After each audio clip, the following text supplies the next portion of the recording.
Hey everyone, it's Evangeline here at eTrailer, and today we'll be taking a look at and showing you how to install this Inno Roof Rack on this 2021 Nissan Rogue Sport. If you're looking to carry around some fun accessories like kayaks or a roof box or even a roof mounted bike rack because you do not already have a hitch on your Nissan Rogue Sport, well, you're going to need a roof rack system. This is going to be a little unique. This is going to be the flush feet system from Inno, where it's easy to install relatively compared to some others, plus it has a very low profile design.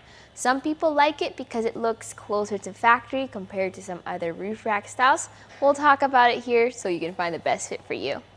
Now, your Rogue Sport has an aggressive angle for the roof, and because of this design, you actually have slightly less crossbar spread compared to if you're using a Yakima roof rack. So crossbar spread is measured center to center, and we have it at 27 inches apart, which honestly is pretty normal for most accessories. This though has the flush feet, which means there's no overhang.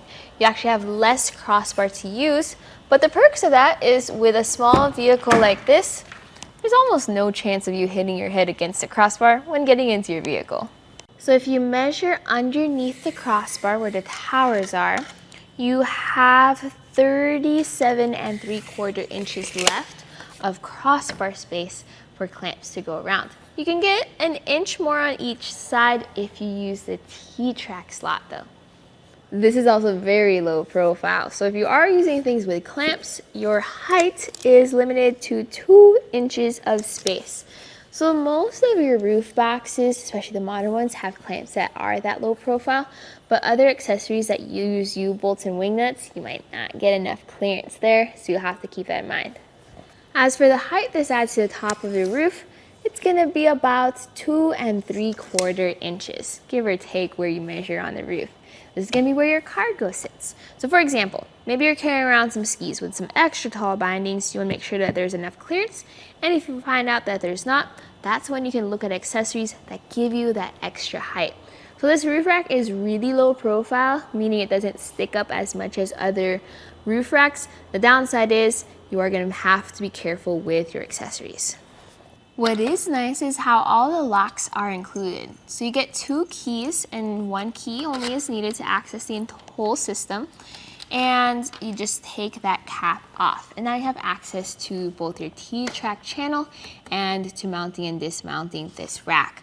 So compared to other brands where they make you purchase separately some lock cores, this already has metal lock cores and keys included with your kit. I really like Inno Aero bars because of how sleek they are. So you have that black powder coat finish, you have that low profile T-track, and you have that Aero design. So compared to round and square crossbars, those, when you drive down the highway, are super noisy. These are very quiet and they have less wind drag. They also have a weight capacity of 165 pounds. But remember, be mindful of your actual roof weight capacity. Everything you need to install this is included with the kit, although I use my own versions of a soft tape measure and a 5mm hex wrench or Allen key to tighten things down. It's very important to use our fit guide here at etrailer.com because you want to make sure you get the right crossbar size, the right tower, as well as the right fit kit. So input your year, make, model here at eTrailer so you can get the right fit for you. Now, let's take a look at that process. So the install process for this roof rack is actually pretty simple. It might look a little confusing at first, but that's what this video is for. I'm going to guide you through that process. I already installed our front crossbar. We will install the rear crossbar together, and we are going to start with the crossbar. See these silver plates? You're going to want to get them into the crossbar. To do so, you slide this all the way out. And now this panel is open. So you're going to slide the plate in from underneath. Make sure it's flush before you pop it all the way through, pressing the button. Continue until it's fully visible. Now get your left tower, and you'll also see a little diagram on the tower just so you don't get confused. And this is going to go into that plate. So see that tab there up top? that tab is going to go into the open space on the plate. So it's at a tilt. You're going to then push the entire thing out until your tower can sit flush. You're going to have an interior measurement for your stays or your towers, and this is going to be part of your fit kit. So go ahead and follow that measurement, and once you have that distance, you're then going to tighten down on your tower to secure it. Next, get these foot pads and see how there's a tab on the inside. You're going to line up the tab on the foot pad. So put that over and push down till they settle into those tabs. Now we're going to measure for where we put it on our roof. So measure from the gap between your doors, and for a rear crossbar we need to go out 19¼ inches. So right there. You can also put a little sticker that's included with your kit on that spot on the door to save your spot. Now get your crossbar and gently place it onto your roof where you marked your spot. Don't forget to line it up so you have the right and the left in the proper side. With the towers set up, then open up your door, get your hook, place it over the tower like that, and then get your bolt. So this has the flat washer on it, and this is loosely threaded to secure both the hook and the tower.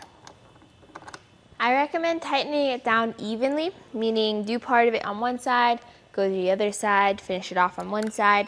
That way you're not pulling the whole roof rack one side to the other.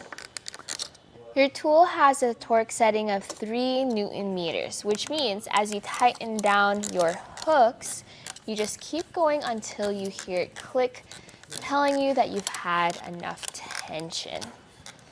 So this will click, and then just do it twice like a gas cap.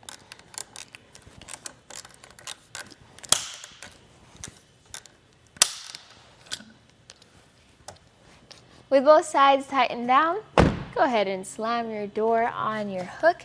Get your tower cap. Make sure you have the right on the right and the left on the left.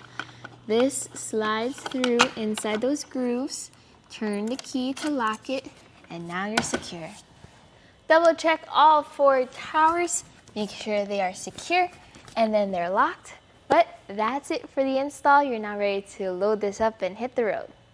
I'm personally a big fan of Inno crossbars. I have the through feet crossbars on my vehicle. That's the one that has overhang. And I'm usually not a fan of the flush feet version, but for a Rogue Sport, it actually looks pretty good. So if you're someone that is looking for a low profile crossbar because you're leaving it on your vehicle year round and you don't want it sticking too far out, this is actually a good way to go. The downsides are you lose some of your crossbar space and you don't get that much clearance off of your roof for if you have larger clamps. If that's the case, I recommend taking a look at the through feet version that gives you some overhang.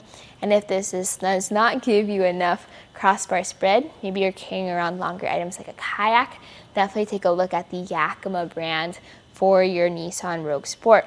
But other than that, this is a solid crossbar, solid construction, and you have keys included, so still a great fit depending on your adventures.